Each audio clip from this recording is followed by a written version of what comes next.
elegante reversa. Bueno, primero que nada, quiero pedirles una disculpa, tengo un poco de tos. Espero que esto no afecte la presentación. Y quiero agradecer mucho al Sindicato de Trabajadores que realizó la invitación para que se diera esta conferencia el día de hoy y dieron todo el apoyo para que pudiera llevarse a cabo aquí en la facultad. También agradezco a las autoridades de la Facultad de Ciencias y a todos a quienes lo hicieron posible. Y como saben, esta conferencia es para presentar una publicación, un cuadernillo. El editor del cuadernillo es Jaime Beltrán, que está aquí arriba, y es una publicación que él hace con la asociación civil que conduce, que es Ecobiología para la Conservación. Es un trabajo interesante. Bueno, ahorita voy a hablarles un poco de esta idea que surgió dentro de esta asociación civil para hacer trabajos que tuvieran que ver con cine y naturaleza, es decir, estudiar la manera en la que la naturaleza se ha representado en el cine mexicano de ficción.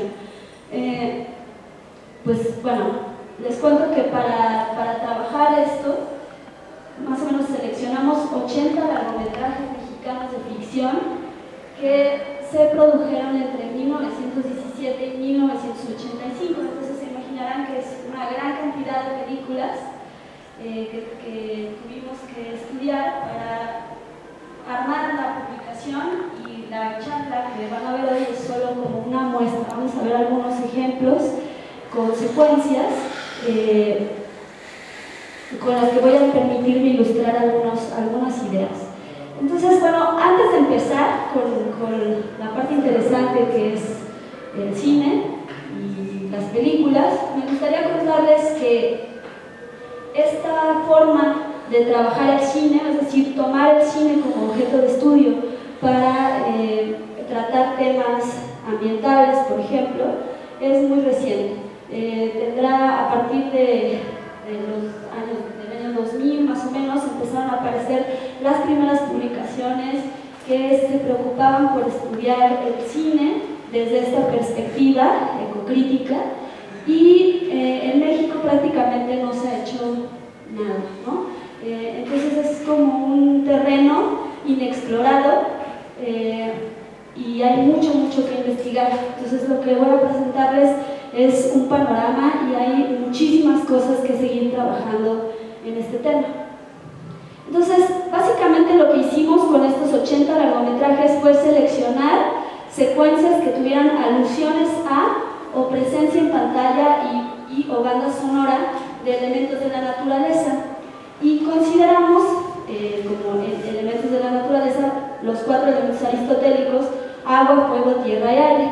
Bueno, esto es interesante porque obviamente en el cine clásico mexicano no hay, estoy hablando del cine de los años 30, 40, 50, obviamente no hay una visión del medio ambiente, ¿no? Hay esta idea del medio ambiente, más bien utilizamos por eso estos 4 elementos aristotélicos para poder encontrar secuencias que nos permitieran estudiarse, ¿no? Entonces, bueno, les cuento lo que se ha hecho en México.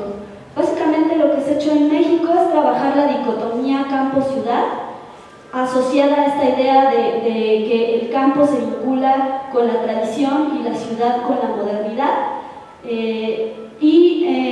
al mismo tiempo se vincula a la ciudad con la perdición y al campo con la inocencia, ¿no? Estos son algunos autores que han trabajado el tema: Julia Tuñón, Álvaro Vázquez Mantecón, Rafael Villegas, Rafael Aviña, etc., ¿no? También se ha trabajado a la naturaleza como paisaje, y se plantea el paisaje como parte de un recurso que permite construir la identidad nacionalista.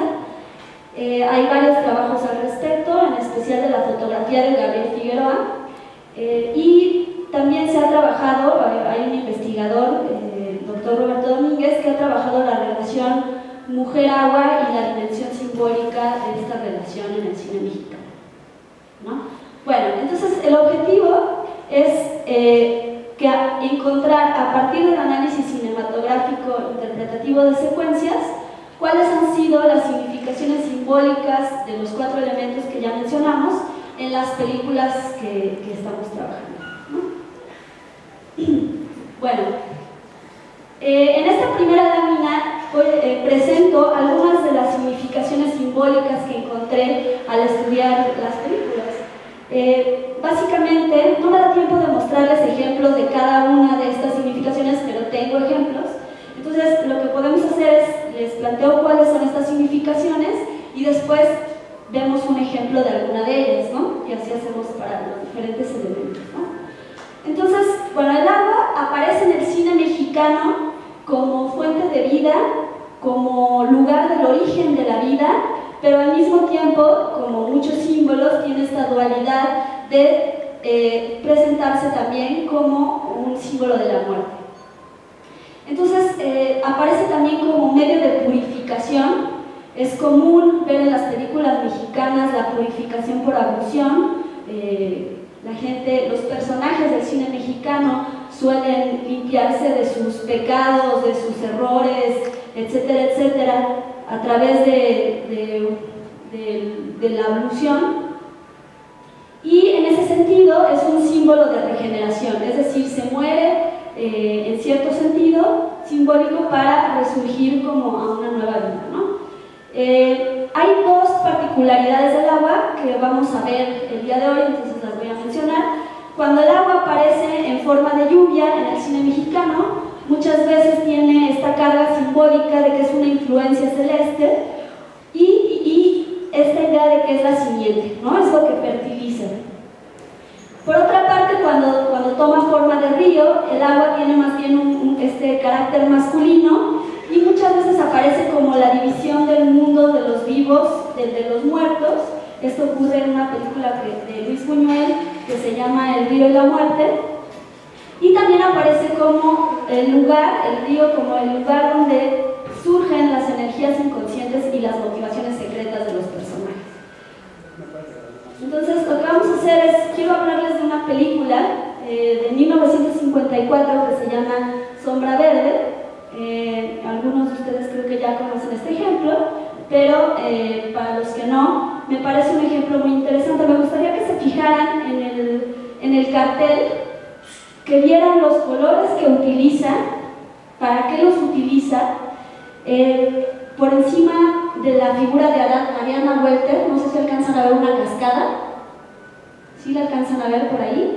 Y luego en la parte de abajo tenemos a este hombre que sujeta a una serpiente, ¿no? Creo que este cartel conjunta muy bien la premisa de la película, que ahorita vamos a discutir. Bueno, les cuento, es la historia de este hombre que está aquí, que trabaja para el gobierno, y lo interesante es que su trabajo es ir a la selva a la busca de la raíz del barbasco. No sé si alguien conozca, es una serie de plantas con las que se elaboraban hormonas esteroides y la cortisona.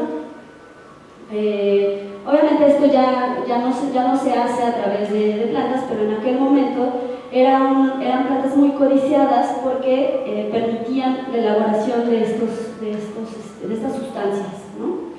Entonces me parece muy interesante este fotograma. Este es el momento en el que le dan la comisión de irse a las selvas veracruzanas a la búsqueda del barbasco para poder producir cortisona, y lo que me parece interesante de este fotograma es el fondo. No sé, ¿qué notan en el fondo? ¿Sí se alcanza a ver? Ajá. Sí, el crecimiento de la ciudad, se alcanzan a ver edificios que son muy característicos de la ciudad. No sé si ven el Palacio de Bellas Artes, aquí está, y esto de aquí es la torre latinoamericana en obra negra, ¿no? Entonces es muy interesante porque en un solo fotograma se reúne este cuestionamiento, ¿no? Esta idea del progreso, ¿no? La tradición y el progreso, que representa ir a buscar a la selva esta raíz de estas plantas, ¿no? Entonces, hay un cuestionamiento a la modernidad en este sentido en la película. Ahorita vamos a ver. Entonces, bueno, él se va a Veracruz, consigue que lo guíe un hombre que se llama Pedro, es un elemento interesante. El último lugar al que llegan, antes de adentrarse en la selva, es esta tienda, que no sé si ven cómo se alcanza, ¿sí ven cómo se llama? La Fe. Entonces, va con un guía que se llama Pedro. El último lugar, como con habitantes al que llegan, se llama La Fe. Se pierden en la selva durante días y días. Al guía lo muerde una serpiente, ¿no? Y muere, ¿no? Entonces él cree que ya está perdido, ya se siente que pues va a morir en la selva, cuando de repente escucha los ladridos de un perro, siente que hay un poblado cerca y empieza a cruzar un puente, porque se encuentra un puente que permite cruzar un río. Un hombre le corta el paso, corta el río, corta el puente colgante, cae al río y casi muere, ¿no? Casi cae en una cascada así terrible, pero se salva un tanto como milagrosamente.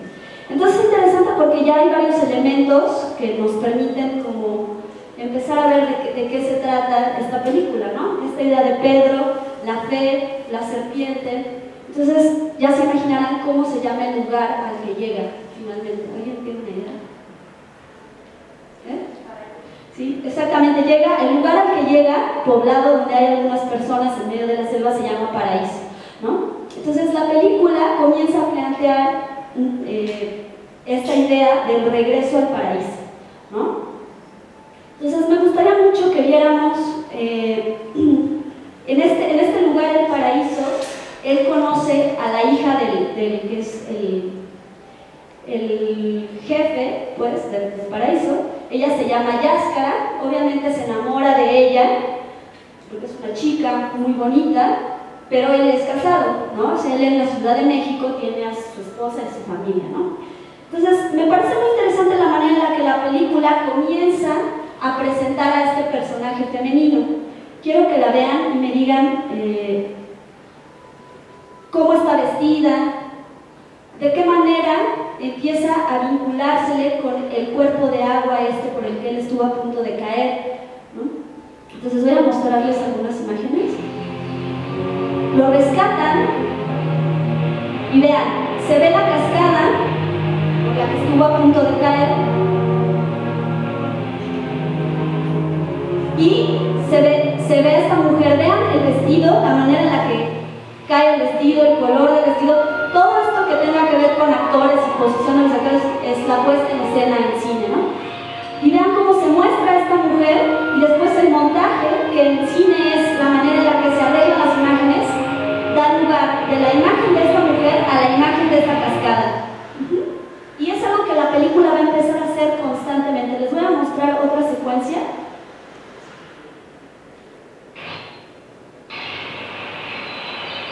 Ok, en cine tenemos como dentro del cuadro, podemos tener varios planos. El primer plano, es decir, muy cerca de lo que podríamos ser nosotros como espectadores, se encuentra ella, ¿sí la ven?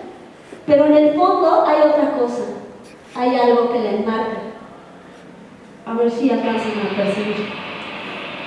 Se escucha además, ¿no? Es la cascada. Entonces la película comienza a plantear miren cómo corre ella y al fondo sigue la cascada. Toda la película plantea esto. Entonces, al final pareciera que hay una asimilación entre esta mujer y la cascada. Esta mujer es la cascada, que tiene como sus dos vertientes, ¿no? Esta parte de la cascada y esta parte del remanso donde desemboca la cascada.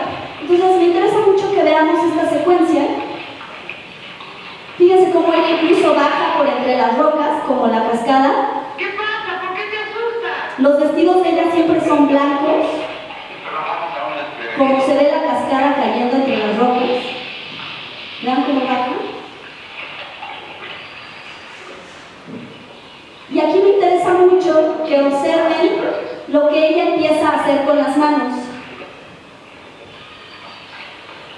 A ver si pueden distinguir de qué se trata.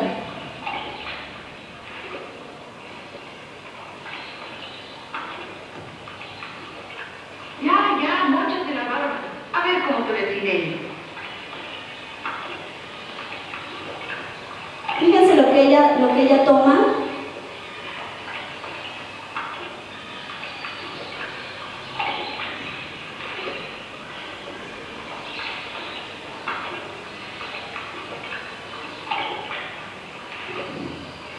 Y vean cómo toda la secuencia está enmarcada por el agua de este cuerpo, ¿no? De agua.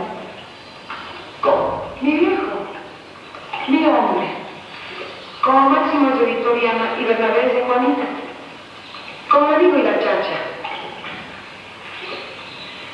Sí me gustaría casar. Pero no puede ser. Yo soy casado, yo ya tengo mi vieja. Olvídate de ella, está muy lejos. Mientras que tú y yo estamos muy cerca. ¿Sí ven lo que está haciendo ella con las manos? ¿Se alcanzan a distinguir? ¿Se parece a mí? No. Ella lo que le acaba de decir prácticamente es que deje a su esposa, se quede con ella, ¿no?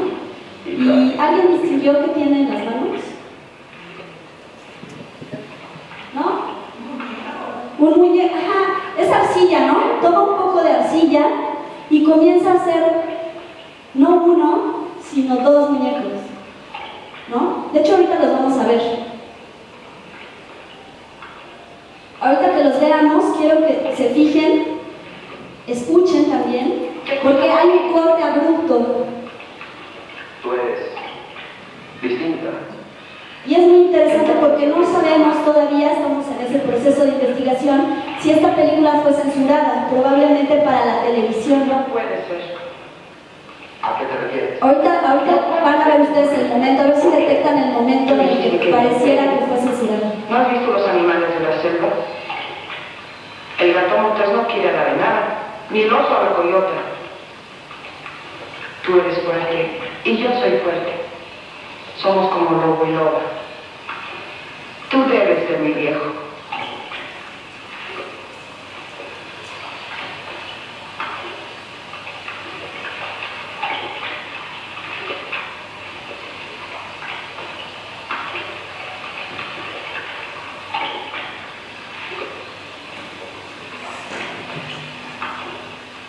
¿Qué te pasa? Que estás muy guapo y no quiero que ella te vea. ¿Qué vas a hacer? Ya está.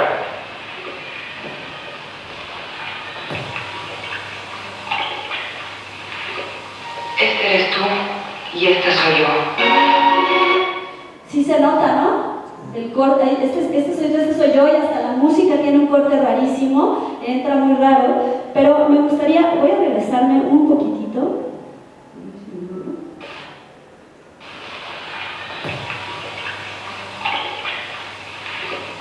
Este eres tú.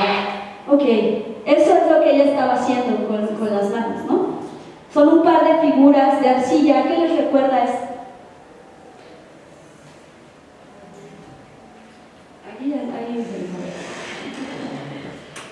¿Qué les recuerda esta idea de hacer con arcilla figuras humanas? ¿Nadie? ¿Majo? Sí, hay una especie como de referencia a la idea de la creación del hombre, ¿no? En la cultura, en la tradición judeocristiana, ¿no? El cine mexicano, en especial de esta época, obviamente está permeado por la cultura católica, ¿no? Aunque aquí es interesante porque si conocen la historia, Adán fue hecho de barro, pero Eva fue hecha de una costilla, ¿no? Entonces, esta imagen plantea la creación del hombre y la mujer, pero no la idea de Adán y Eva, sino hay otra idea aquí detrás. No sé si alguien conozca esta otra historia, más bien de la tradición judía de Lilith. ¿Alguien sabe de ella? ¿No?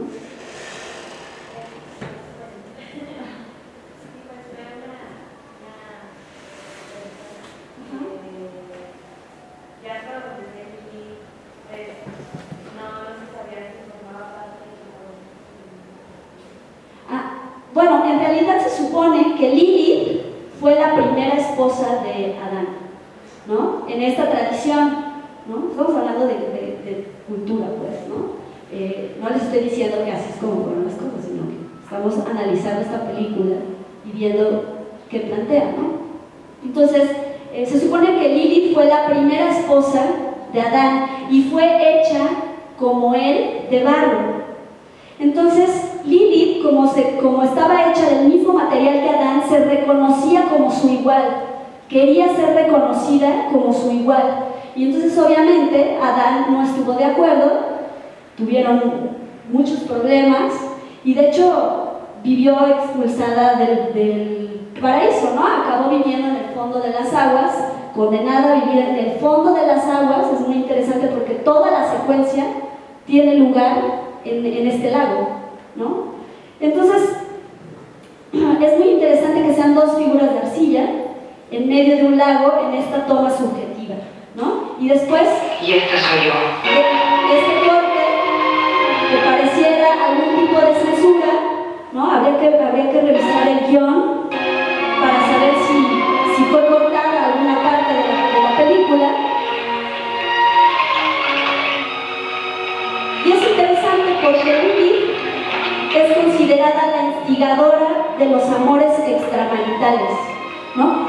A Lilith no la van a encontrar en la Biblia, es de la tradición judía, no se encuentra en la Biblia católica, ¿no? No aparece ninguna primera esposa de Adán en la Biblia católica.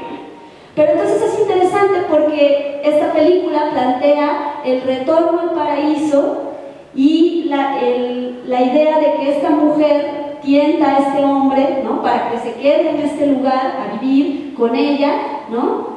Fuera de las convenciones sociales, ¿no? Entonces tenemos algo que es muy característico del cine mexicano de esta época, que es la asociación de la ciudad con esta idea de progreso, de modernidad, y la parte como de la naturaleza, como esta asociación de lo originario, del estado como, pues sí, como el estado original, ¿no? En este caso plantea una idea incluso como hasta de la creación.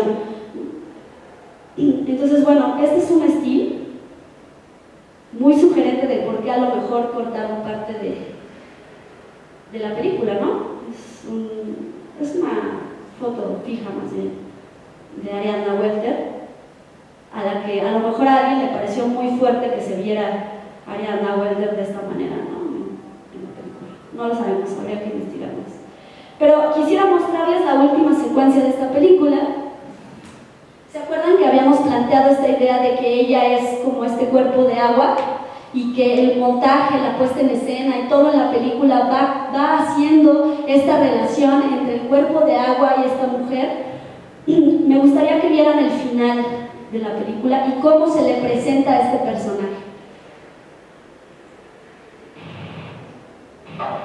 Llegan a buscarlo, a él, un destacamento militar, porque él había estado perdido ya muchos días, y él decide regresar con su familia, es decir, decide regresar a la sociedad con su familia, su esposa, esta contraposición de los valores sociales que había abandonado. Decide regresar y vean, corte, se ve la cascada completa, corte, brinca la cámara, corte, brinca la cámara, y entonces hay esta idea de la mujer cascada, ¿no? Ya ni siquiera la vemos ahí, por ejemplo, pero sabemos que ella es la cascada, o sea, sabemos que está ahí, que él está viendo a esta mujer, aunque no la vemos en realidad, ¿no? O sea, no se alcanza ya a ver, pero ya la película construyó a lo largo de los ciento y tantos minutos que dura esta idea de que esta mujer es la cascada, ¿no? Y vean lo que dice, es interesante esta idea de la sociedad. quiere de veras, volverá. Que regrese a su mundo. Que viva otra vez el ambiente en que siempre ha vivido. Si descubre que todo aquello es una mentira, volverá a tu lado, tenlo por seguro. Y ese sí será amor de verdad.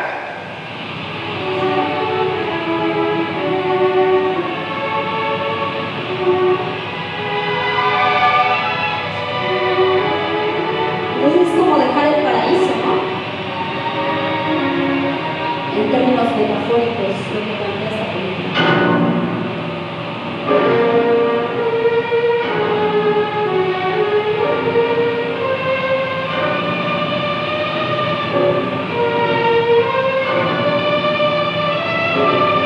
Vean otra vez esta idea y para, ¿no? Es como si hiciera un movimiento sobre el personaje y termina en esto, ¿no? Incluso las letras del final parecieran esta idea de la caída del agua, ¿no? Entonces es muy interesante como una de las cosas que ocurre en el cine mexicano es esta asimilación de la mujer con diferentes cuerpos de agua, ¿no? No podemos ver muchos más ejemplos, pero ocurre con frecuencia, ¿no? Bueno, vamos a tierra. En el cine mexicano encuentro las siguientes significaciones simbólicas para este elemento. Es símbolo del origen y se le asocia obviamente con la patria, el arraigo y la identidad. Se le considera dadora de vida, pero también de muerte, ¿no? Esta idea de polvos, en polvo te convertirás, ¿no?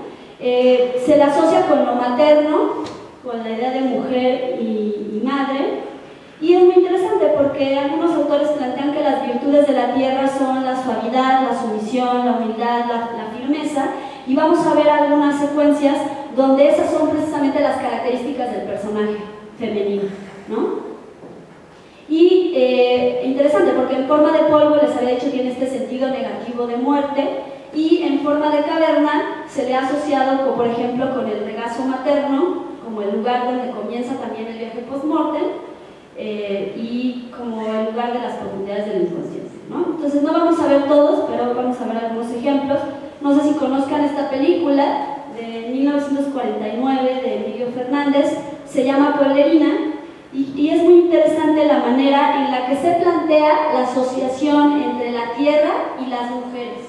La mujer, en especial la madre y la novia, ¿no? Entonces me gustaría mostrarles, es un hombre que sale de Lecumberri, regresa a su pueblo, estaba preso porque alguien violó a su novia con la que se iba a casar, y él obviamente se enfrentó a esta persona, lo llevan a la cárcel, y cuando regresa él viene dispuesto como a recuperar su tierra y a casarse con su novia, ¿no? Y quiero que vean cómo todo el tiempo el discurso, una voz que vamos a oír como acusmática, que no es un personaje como tal que podamos ver en la pantalla, todo el tiempo va a ser la relación entre la madre, la novia y la tierra, ¿ok?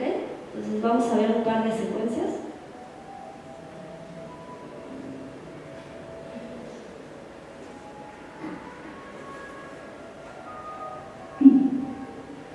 Este es tu pueblo. Aquí naciste y correteaste entre la tierra, y te hiciste hombre respirando el odor de la vida. Aquí fuiste fino y conociste el primer dolor. De aquí saliste para la prisión. No importa que vuelvas marcado por hierro de condena. La tierra de uno es la primera madre. La tierra de uno es ¿Qué acaso a una madre le importa que su hijo venga de purgar una condena? Entra. Allí están las calles de tu pueblo, con la dejaste.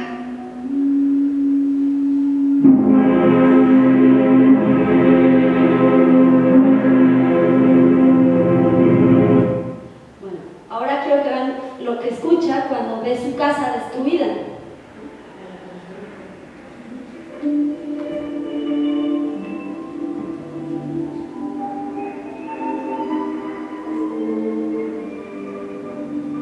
Sí, yo soy tu casa. Volviste demasiado tarde. Mira, soy un espectro, ¿verdad? Las casas tienen también un alma y la mía no existe. Ese es el pozo cuya agua bebiste. Ya se secó y no volverá a reflejar tu cara, aunque te asomes. Allá está el rincón en que naciste y en que murió esperándote la que te dio la vida. Sí, otra vez esta idea, ¿no? Ahí está el rincón donde naciste y ahí es donde murió la que te dio la vida, ¿no? Entonces esta idea de la casa, de la tierra, como lo materno, que es muy recurrente en el cine mexicano, en especial el clásico de esta época, ¿no? Y después quiero que vean, hay autores que plantean... Ya oí, los González. Hay autores que plantean todo el proceso de la siembra y la cosecha como este proceso de las mujeres de tener un hijo, ¿no? Entonces quiero que se fijen en la secuencia que vamos a ver, que es una secuencia pareciera por momentos hasta incluso documental, es algo interesante las películas de Fernández. En las Islas Marías, por ejemplo, tiene toda una secuencia en la que muestra la extracción de la sal. En este se ve, es una secuencia completa que muestra los diferentes momentos por los que pasa la siembra y la cosecha del maíz. Entonces es muy interesante porque fíjense en la mujer, en el hijo de la mujer, hay algunas similitudes de formas que son interesantes, las voy a ir comentando mientras lo vemos.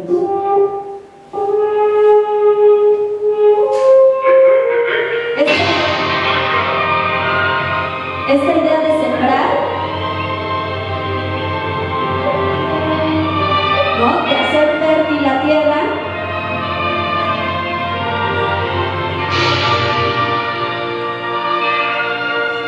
con la idea también de la pareja, ¿no? De la relación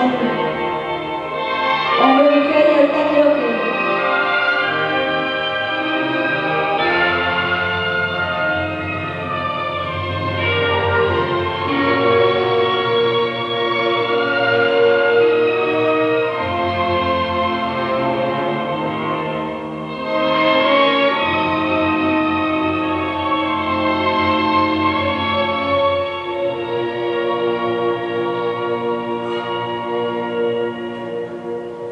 Por ejemplo, leerles lo que dice Chevalier, ¿no? Dice, la gleba, la tierra cultivada, y la mujer son a menudo asimiladas, surcos sembrados, tierra labrada y penetración sexual, parto y mies, trabajo agrícola y acto generador, cosecha de frutos, lactancia, reja de arado y palo del hombre. Entonces hay una serie de asimilaciones.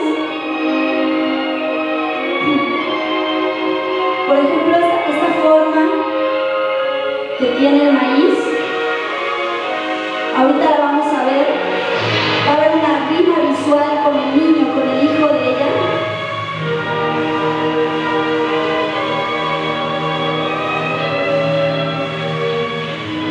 Y las virtudes de las que les hablé de la tierra son prácticamente las virtudes de esta mujer, ¿no? Es resignada, fiel, suave. Fíjense, esto me interesa. Se ve, ¿no? Se ven estas formas triangulares y más aquí abajo se repite esa forma con el hijo de ella, ¿no? Entonces es, por un lado, como el producto de la tierra y todo, pero también el hijo de esta mujer, y obviamente toda la película plantea metafóricamente esta idea de la patria burlada, ¿no? A la que este hombre, que sin embargo es bueno, decida adoptar al hijo que es ilegítimo, ¿no? El hijo de esta violación, y cultivar la tierra. Entonces hay un paralelismo entre esta idea de la tierra y la mujer todo el tiempo a lo largo de esta película. Bueno, y si quedaba alguna duda, me gustaría que viéramos esta última secuencia. Dice, nunca pierdas la fe en nuestra tierra. No importa lo que nos amenace, sigamos siempre adelante, firmes, firmes. firmes como esos volcanes que Dios puso allí. Se está comparando con los volcanes, ¿no? E incluso este movimiento Mañana saldremos. hacia los volcanes y estas rimas visuales entre las formas de ellos y los volcanes establecen la asimilación. Ellos son la tierra, ¿no? Ellos son la tierra, esta mujer es la tierra, el hijo de esta mujer es lo que se siembra, ¿no? Y esto es México, básicamente, ¿no? Es lo que está planteando esta película.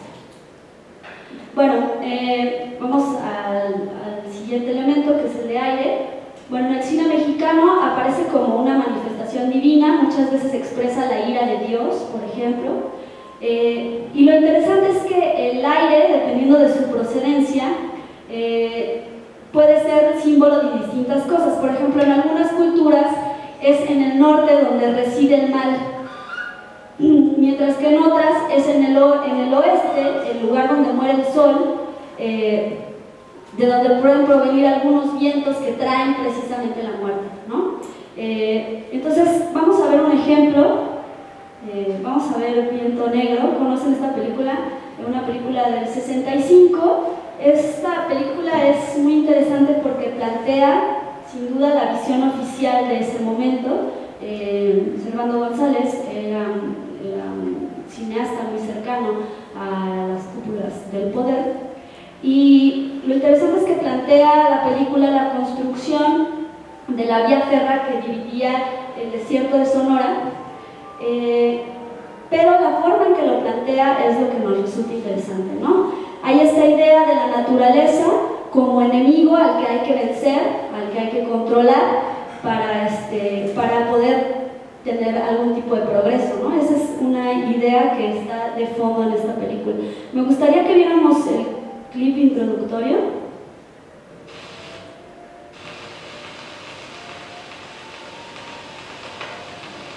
Entonces narra la historia de estos trabajadores que participaron en el tendido de vía.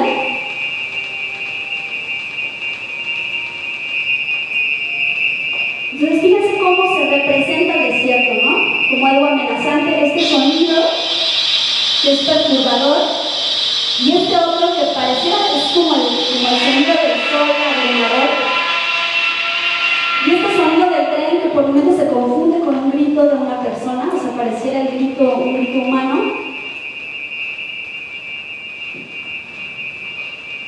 Y vean, ¿no? Este gran plano general que empequeñece a este hombre ante este desierto que es amenazante, y luego vean lo que dice. Maldito. Algún día regresaré para partirte en dos. Dice, algún día regresaré para partirte en dos. Entonces hay un corte y se muestra a quién le habla, y a quien le habla es al desierto. Entonces esta idea de la naturaleza como enemigo, como algo amenazante al que hay que someter, ¿no?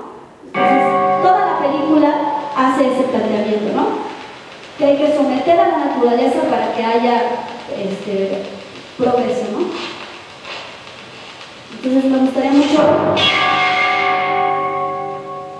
Voy a adelantar un poco. Fíjense, quiero mostrarles. Este es como un primer intento de este hombre por construir las vías del tren que dividan el desierto, y vean cómo el viento arrastra la arena y cubre estas vías, que se muestran las vías. El tren siempre han sido vistos como un símbolo, sobre todo en estos momentos todavía, del progreso, ¿no? De la modernidad. Entonces esta idea de que están cubiertas las vías, esta idea de la imposibilidad de imponerse sobre la naturaleza, ¿no?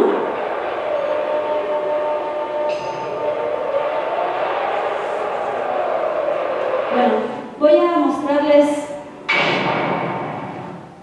otra secuencia. No, esa misma, pero la parte final. Esto, ¿alguien conoce estas pinturas? ¿Alguien ubica dónde están? ¿Dónde? Cerca. Fíjense, a ver si reconocen el lugar. Alguien que haya ido. Es un museo ahora. Bueno, él regresa del desierto derrotado y lo llaman, ¿no? Del gobierno.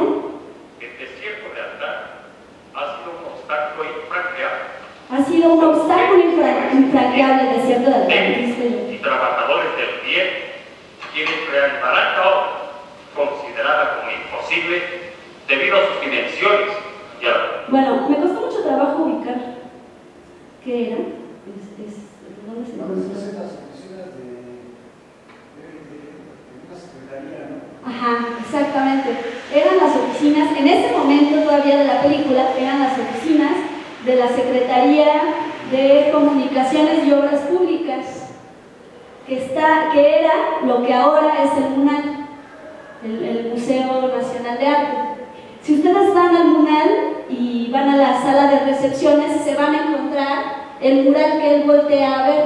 No es casual que la cámara muestre cómo él ve este fresco, ¿no?, que está en el techo y que está en esta sala de recepciones de la Secretaría, ¿no?, de Obras, de Comunicaciones y Obras Públicas.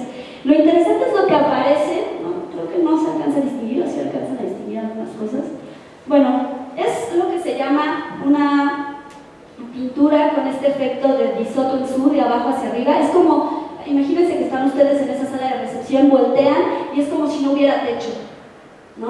O sea, es una pintura que simula que no hay techo y que todo va hacia el cielo, ¿no? Entonces es muy interesante porque son una serie de alegorías de la mecánica, del progreso y de otras muchas cosas.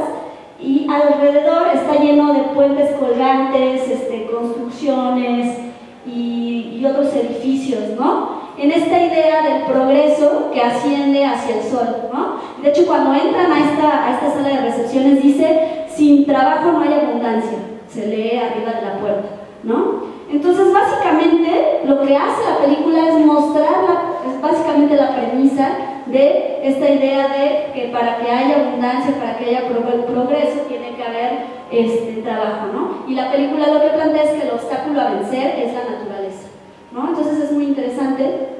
Habría que preguntarnos qué tanto ha cambiado, habría que investigar, habría que estudiar las películas que se hacen ahora y ver qué tanto ha cambiado esta manera en el imaginario de pensar la naturaleza. Bueno, voy a mostrarles algo de fuego.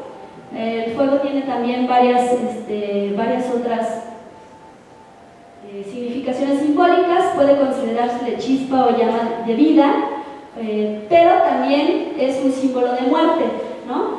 Pues el fuego lo destruye todo, se le puede considerar un símbolo de purificación o regeneración. ¿Han oído hablar del ave fénix? ¿No? Esta idea de que muere y de sus cenizas resurge, es esta idea también. Y obviamente se utiliza como símbolo de la pasión sexual el fuego, ¿no? Entonces vamos a ver les quiero mostrar unas secuencias de una película más reciente, bueno, relativamente del 76, que se llama La Pasión según Berenice. ¿Alguien la ha visto? ¿No? Bueno, entonces estamos echando un clavado al cine mexicano, así, el más oculto. Okay.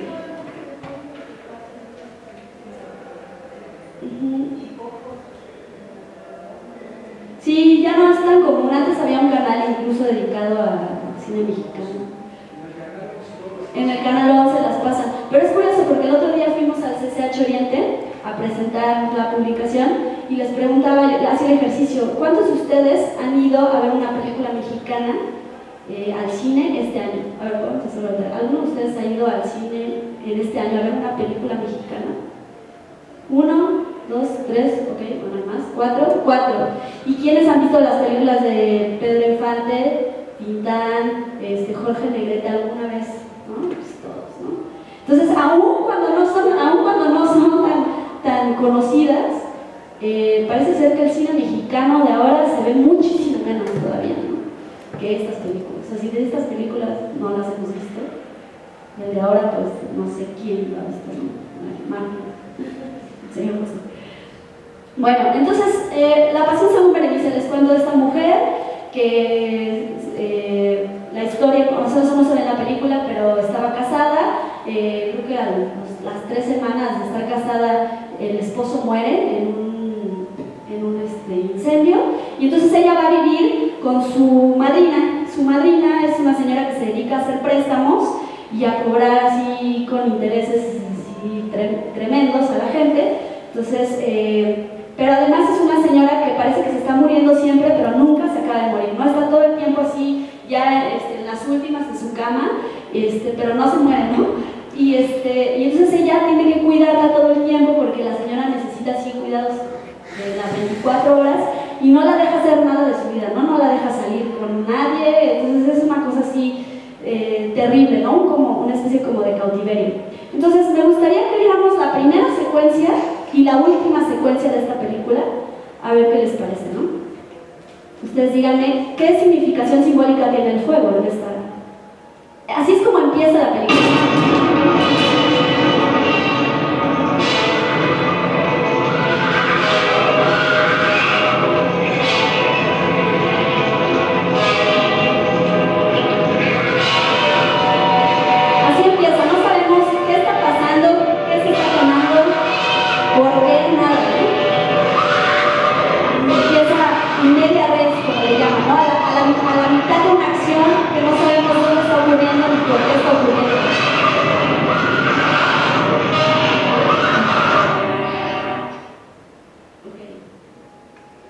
Y resulta que era un sueño, ¿no? Pero esa es la manera de presentar al personaje de esta película. O sea, lo que está soñando es muy revelador de este personaje. ¿Qué podemos decir? O sea, nada más de ver el sueño de ¿ustedes qué dirían? ¿Cuál es la significación simbólica del fuego en esta secuencia? ¿No?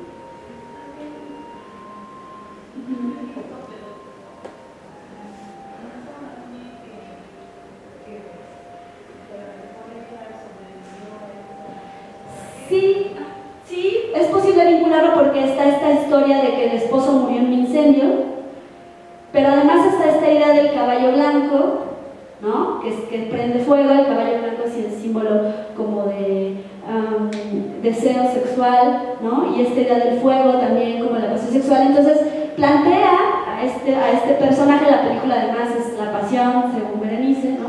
Entonces plantea esta pasión secreta de Berenice, ¿no? Todo esto que Berenice contiene. Entonces, bueno, les cuento que Berenice se enamora de un cuate que al final de cuentas juega con ella, y entonces llega un momento en el que ella se harta y decide acabar con todo, ¿no?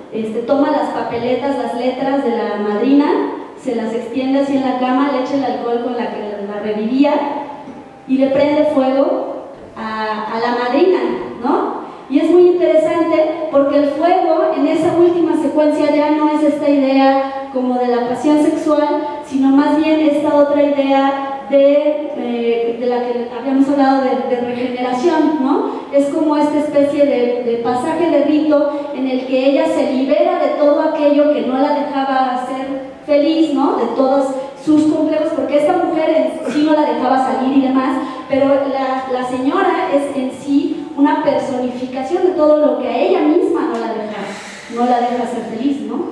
Entonces, quiero que la vean y quiero que escuchen la música. No sé si haya por aquí alguien que sea músico o que sepa de música, pero ojalá pudieran identificar la pieza.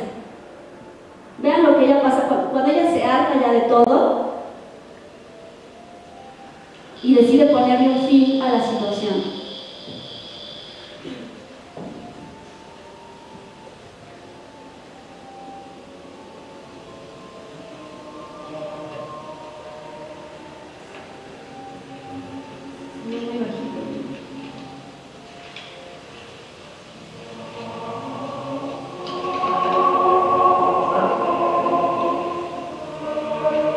Es decir, lo que vamos a ver es una cosa muy fuerte, ¿no? Es la muerte de esta mujer en llamas, pero vean el tono, la atmósfera que genera la música.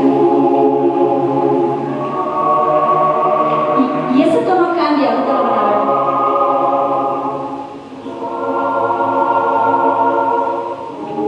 Además hay esta especie como de cámara medio, como una especie como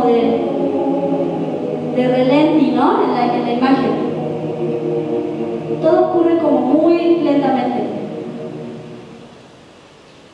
Le pone las letras así de todos los que le deben dinero. Además, una mujer muy religiosa, ¿no?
Se llama Resurrección la pieza, ¿no? Entonces, en efecto, y si escucháramos lo que plantean los coros, está hablando de esta idea, ¿no? Básicamente, bueno, no sé si aguantan un par de ejemplos más, ¿sí? ¿Quieren? ¿Sí? ¿Un par de ejemplos más? Bueno, ahorita les pongo una secuencia de... sí, me salté la de viento, ¿no? Perdonen. Pero hagan de cuenta que no dije nada de lo de fuego. Y se pierden, resulta que mandan una expedición, a la hora para el tendido de las vías, mandan una expedición de avanzada para que vean el desierto, por dónde van a ir, etcétera, etcétera. Y obviamente pierden los víveres, el esquema, la camioneta, una cantidad de desgracias. Y ya lo último que les ocurre es esto.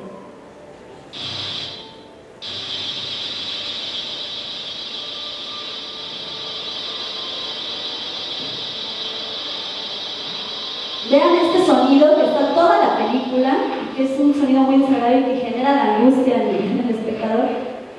Este sonido como del sol abrasador del desierto. Mira, ¿qué es?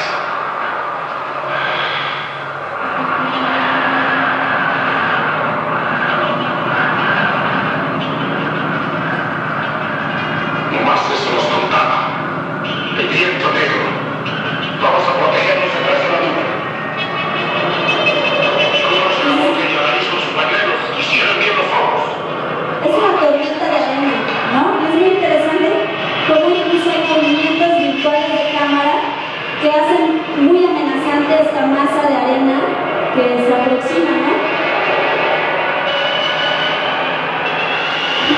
Lo interesante es que se acuerdan que el viento y el polvo que podría tener esta significación negativa como la muerte, yo nada más así les pregunto así de verlo, ¿qué podríamos nosotros intuir que les va a ocurrir a estos hombres? Exactamente, ya lo está anunciando, el viento negro que trae desgracias, que trae muerte, es el viento negro, el negro es el color de la muerte, trae eso, ¿no?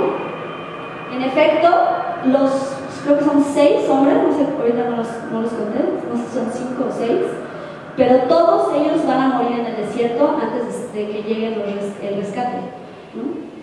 Pero ya lo anunció la secuencia, a eso se le conoce como intriga de predestinación, una secuencia que te avisa lo que va a ocurrir, te da claves, te da tips de lo que va a ocurrir, ¿no?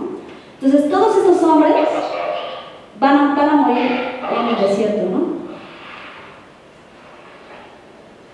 Pero pues ya lo había anunciado, ¿no? En el cine mexicano se le llama incluso el viento de la desgracia, le llama Roberto Domínguez, ¿no? O sea, es decir, que sopla el viento y ya sabemos que algo trágico va a ocurrir, ¿no? En las siguientes secuencias, ¿no? Bueno, para concluir vamos a poner algunas otras secuencias rápidamente.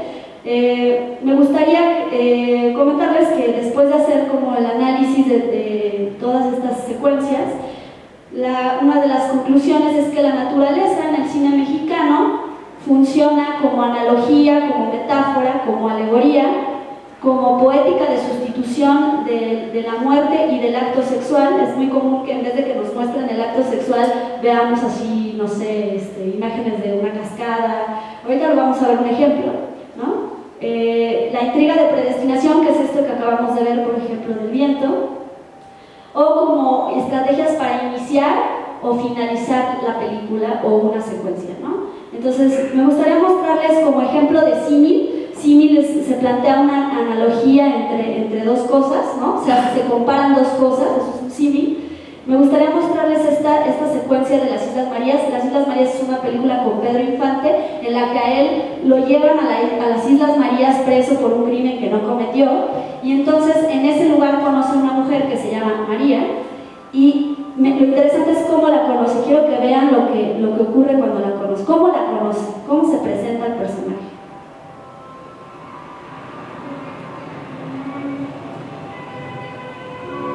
Ok, ¿cómo se establece en cine un símil? Pues muchas veces se establecen las similitudes visuales, ¿no? Fíjense cómo mueve ella los brazos, cómo se mueve, y vean cómo se mueven las olas, ¿sí?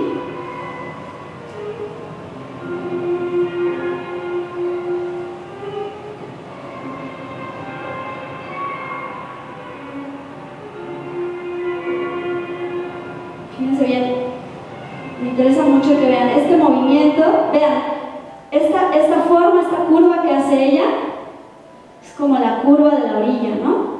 Hay como una similitud, entonces empieza a establecer esta similitud entre esta mujer que baila, ¿no? Y las olas del mar que llegan a la playa, ¿no? Otra vez la relación mujer-agua, ¿no? Y fíjense, hay una que es todavía mucho más evidente,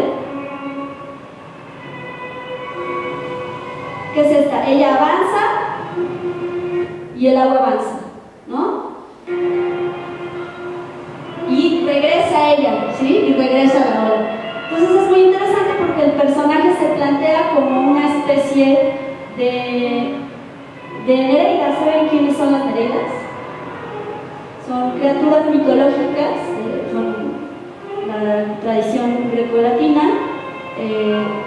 que las plantean, son deidades menores que se supone que eran las nietas de Océano, del dios Océano, y que eran básicamente la alegoría de las olas del mar, ¿no? Y se suponía, se les representaba como mujeres muy hermosas que subían a la superficie a rescatar a los marineros que estaban naufragando, ¿no? Entonces es muy interesante porque esta mujer, obviamente, él se va a enamorar de ella, ¿no? Se va a casar con ella, va a tener un hijo ahí dentro de las Islas como cumplir con su condena y regresar de la Ciudad María. Entonces es una especie como de, una vez que él ya estaba a punto de acabar porque no podía aguantar la pena en las Islas Marías, conoce a esta mujer y logra finalmente salir de ese presidio, ¿no? Entonces es una especie como de Nereida, ¿no? Pero lo plantea la película, ¿no? Lo plantea la puesta en escena, la imagen, ¿no? A través de una serie de similitudes. Bueno, me gustaría mostrarles, por ejemplo, esta es muy larga, pero Y Dios la llamó Tierra me parece muy interesante. Les cuento rápido. Y Dios la llamó Tierra, una película de 1961, es básicamente la historia del movimiento agrario en México.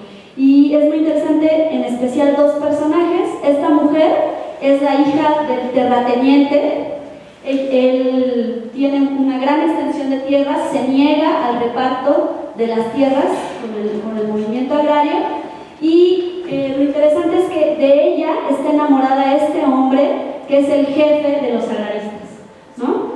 Y toda la primera parte de la película, siempre que la vemos a ella, la vemos a través de esta cortina. No sé si alcanzan a percibir de qué está hecha la cortina.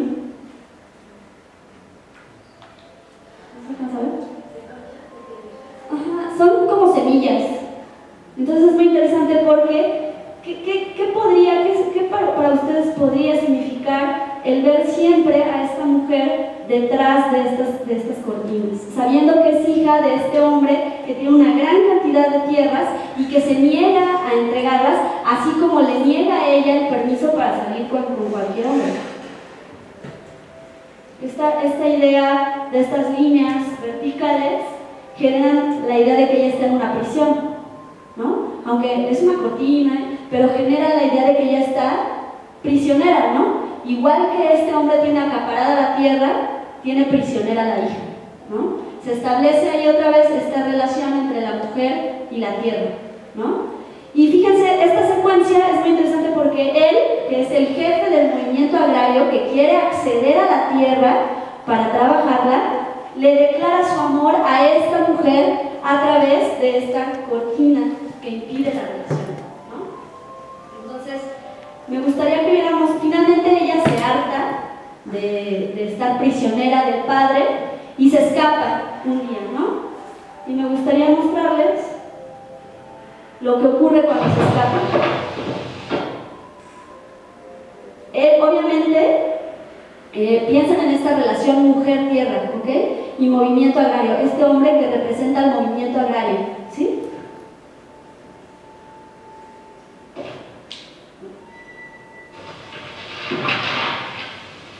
Vean, va a buscarla a la prisión, están las cortinas estas,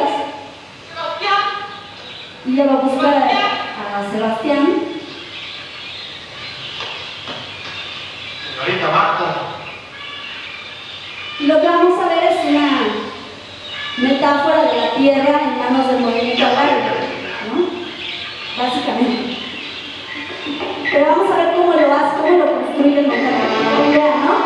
Se resiste, la música acompaña esto que se resiste, pero finalmente cede.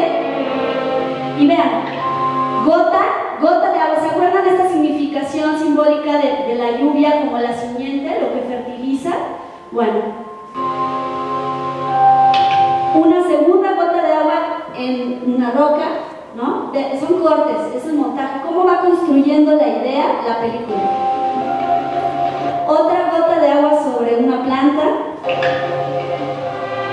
y luego una gota sobre su frente. ¿Sí la alcanzan a ver? Aquí. Acaba de caer, ¿no? Entonces esta idea de que esta mujer es la tierra que en manos del movimiento agrario es fértil, ¿no? Obviamente se imaginarán que esta mujer es parte de, o sea, no lo vamos a ver, pero, o sea, ya no necesitamos ver la película, va a ser que esté embarazada, ¿no? Y luego empieza a llover ya copiosamente. Otra vez tenemos este montaje que repite, ¿no? La idea.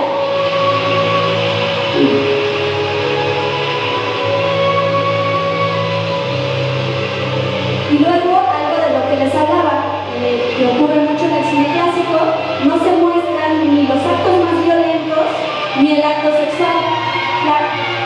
La cámara, bueno, incluso puede haber un corte y mostrarse otra cosa, o la cámara se mueve y nos muestra otra cosa mientras pasa aquello, ¿no? Entonces fíjense bien qué es lo que ocurre en esta secuencia. Quiero que vean qué mecanismo utiliza, ¿no? El corte o que la cámara se mueva discretamente y muestre otra cosa.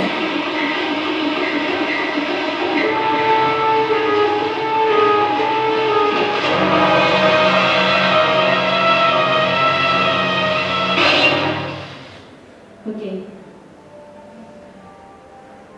O sea, no es alguien, ¿no? Es una mano que rompe un jarro de barro, ¿no? Y sangra. Una metáfora de lo que no vemos, ¿no? Se le llama a este mecanismo, esta idea de poética de la sustitución, ¿no? Se sustituye el acto sexual por otra imagen, ¿no? Pero bueno, lo que vimos básicamente es que el movimiento agrario pues tomó posesión de la tierra, ¿no? Bueno, quiero mostrarles ahora otra manera de poética de la sustitución. Fíjense ahora cómo se sustituye el acto sexual, ¿no? Bueno, la tormenta que marca el clímax dramático de la película, ella está perdida en el bosque mientras hay una tormenta y él sale a buscarla, ¿no?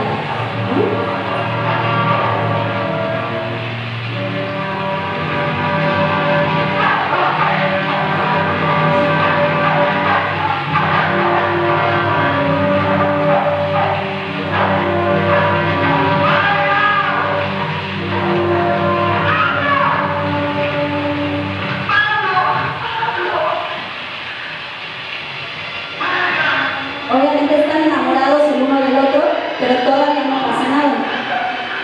Construimos esta noche encima. Desde a caballo. Sí, mira, yo lo visto. Pero no me pasa nada. Fíjense lo que hace la cámara. ¿Qué muestra? Imagen, bueno, sí, imágenes, es una imagen de la naturaleza, es decir, el agua que corre. ¿Se acuerdan que el agua podía tener este carácter masculino, ¿no? Si está en movimiento, esta idea de carácter activo, masculino, obviamente se muestra, ¿no? Se muestra otra cosa y después ha pasado y regresa a la cámara, ¿no? ¿Ustedes qué dirían que pasó, no? Si el agua tiene esta idea de simiente, que fertiliza, ella también está embarazada, ¿no? Entonces esto es algo como una constante en el cine mexicano, ¿no? Otra cosa interesante es esta idea del ocaso. Hay varios finales del cine mexicano en el que una pareja destinada a lo trágico, a la muerte, camina o se adentra en el mar, y es muy interesante porque hay esta idea de que el mar que se hunde el sol que se hunde en el mar, ¿no? En esta idea del ocaso, es como análoga de la muerte humana, ¿no? Entonces muchas películas mexicanas utilizan esta significación para no mostrar el acto más violento, que es el de la muerte, ¿no? En vez de decir, bueno, los personajes se suicidan o el personaje se muere, en vez de mostrar eso, muestran a la pareja caminando hacia las aguas, ¿no? Y se hunden en las aguas en esta metáfora del sol al ocaso, ¿no? O el sol ocultándose en las aguas, ¿no? Seguiremos nuestro viaje. Ya viene la marea para llevarnos juntos. ¿Lo ven? Ya viene la marea, entonces es esta idea, ¿no? Muy común en el cine mexicano, lo encuentran por ejemplo en otra película como La mujer del puerto, donde tampoco se ve que ella muera, nada más ella está en esta zona donde rompen las olas y después ya lo único que queda es como una prenda que ella traía, un chal, ¿no? Entonces, bueno, y mostrarles, por ejemplo, me gustaría que viéramos ya como último ejemplo una de Redes. es un ejemplo de cómo los elementos pueden constituir el principio y el final de una película. O sea, hay muchas películas que empiezan con imágenes de agua y cierran con imágenes de agua, o empiezan con fuego y terminan con fuego. ¿Se acuerdan de La Pasión según Berenice, no? Empieza con fuego y termina con fuego. Entonces vamos a ver una secuencia, la secuencia inicial y la secuencia final de Redes, y me gustaría que la comentáramos. A ver ustedes qué significación le encuentran al agua en esta secuencia. Les cuento nada más brevemente que se trata de un grupo de pescadores que es explotado, ¿no?, por sus patrones, y que uno de ellos se rebela, empieza a incitarlos a que todos se rebelen con él y lo matan, ¿no? Y cuando lo matan, entonces todo el mundo se une, y en vez de que sea nada más la lucha de este hombre, ya todos se unen para luchar como por sus derechos, ¿no? Entonces vean el inicio, no hay pesca, pero vean cómo está el mar. Me gustaría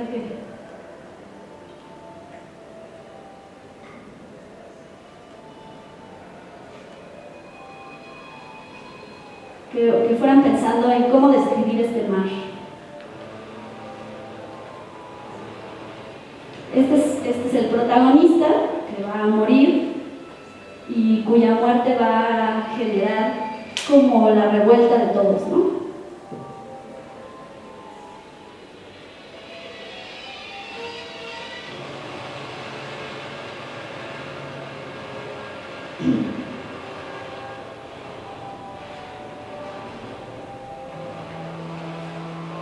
Entonces las primeras imágenes son de un mar básicamente en calma, ¿no?, en el que este hombre no encuentra qué pescar, ¿no?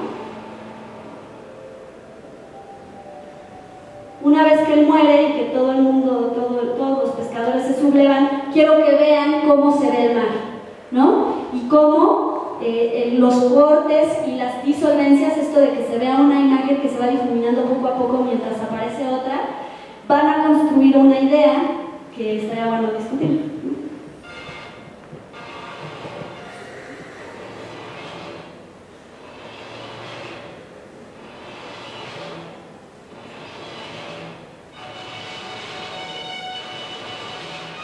Vean, ¿no? Estos cortes que avanzan, y vean. ¿Qué creen que plantea esta disolvencia? Tenemos las olas que se van perdiendo mientras va apareciendo la imagen de estos hombres. Vean. Pero ¿manda? ¿Ellos están observando o ellos son estas olas? Hay una metáfora que se construye ahí. Ellos son como estas olas furiosas que rompen en la playa. Es esta idea del levantamiento de estos hombres, ¿no? Porque ya no es un mar en calma, ¿no? Ahora ya es un mar revuelto, ¿no? Entonces las olas se vuelven la metáfora de este movimiento de hombres muy enojados, ¿no? Vean otra vez, pero vean cómo lo hace la película, difuminando una imagen sobre otra, ¿no? Bueno, tenemos esta idea, ¿no?, que van avanzando, van hacia allá, van a reclamar que han matado, y vean, ¿no? Los tenemos a ellos y a las olas. No es que ellos vean las olas, sino que se construye esta idea de la furia de estos hombres, ¿no? Y vean cómo rompe la ola, una ola muy violenta, ¿no? De hecho, en inglés a esta película le pusieron La Ola de Wave. Y en eso acaba la película. Es decir, ya es esta idea de este movimiento de todos, de este levantamiento. Todos están muy enojados, ¿no? Y van a exigir las mejoras laborales, ¿no?, y de vida. Bueno, entonces, pues básicamente la conclusión es que en el cine mexicano de ficción del periodo que estudiamos, la relación sociedad-naturaleza tiene un carácter representacional simbólico que funciona como un recurso retórico, es decir, nos ayuda a construir metáforas, alegorías, poéticas de la sustitución, ¿no? En vez de ver la muerte o el acto sexual, vemos imágenes de la naturaleza. Y funciona también como una estrategia narrativa, ¿no? Permite iniciar una película, concluir una película, etcétera, etcétera. Pero que todas estas funciones que cumple la naturaleza derivan de las significaciones simbólicas que tiene el agua, el fuego, el aire y la tierra, ¿no? Entonces, nada más para concluir, me gustaría decirles que la primera película que yo detecto donde hay una preocupación por lo ambiental es esta película de Alfredo Yoscovich de 1971, donde son un par de amigos que están hartos de la ciudad, se van a vivir, deciden irse a vivir así a la playa como hippies. De hecho, pareciera ser una fuerte crítica al modo hippie de pensar. Se van a vivir a una playa y resulta que la playa está contaminada por los desechos de una industria, ¿no? Y luego ellos deciden, como en una especie de manera de protestar, juntar el desecho que que se vierte al agua y arrojársela al presidente municipal en una pequeña asamblea que hay ahí. Y entonces obviamente los persigue la policía local por esto que ellos creen que es una broma y los matan en la playa, ¿no? Pero vean el año de la película. Entonces, aunque hay una preocupación, hay esta idea, aparece la preocupación por la contaminación del agua, pareciera que de todas maneras es una alegoría de otra cosa. ¿De qué cosa? Pues estamos a 2 años del 68, ¿no? Es una película del 71. Entonces pareciera incluso que en esta película en la que se habla abiertamente por primera vez de contaminación del agua, la naturaleza o los problemas ambientales funcionan como una alegoría del movimiento del 68 y de lo que acabó el movimiento del 68, ¿no? Fue la masacre de los estudiantes, ¿no?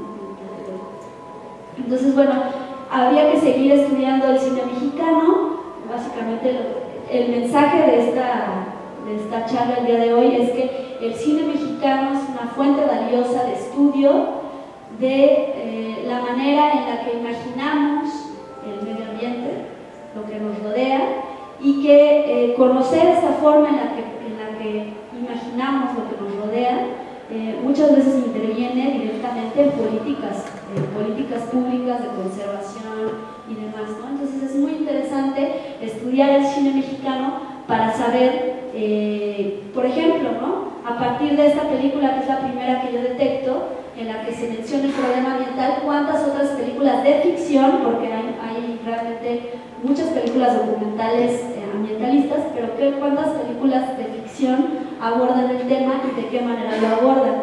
Se sigue teniendo este imaginario de la naturaleza como enemigo al que hay que vencer para alcanzar el progreso, o esa visión ha cambiado. Habría que estudiar películas más recientes, que no hemos ido a ver al cine, para ver qué tanto ha permeado, por ejemplo, en el cine mexicano la preocupación medioambiental, ¿no? Por ejemplo, si hay otras posturas que no planteen la de la oposición del hombre con la naturaleza, por ejemplo, ¿no? Entonces, bueno, me parece que es un tema muy amplio y que ojalá hubiera muchos biólogos. El problema de este tipo de trabajos es que se necesita gente con preparación en disciplinas distintas, ¿no? Gente que trabaje temas de medio ambiente, pero que además pueda trabajar pues el objeto de estudio, ¿no? Que es el cine, y podría ser con literatura también, ¿no? La idea es invitar a que los que están aquí, que se interesen en el tema, pues que hay un largo camino por recorrer y que es una valiosa fuente de información que está prácticamente inexplorada. Bueno, no sé si haya dudas, algún comentario, pregunta, reclamo. Bueno, sí, por favor.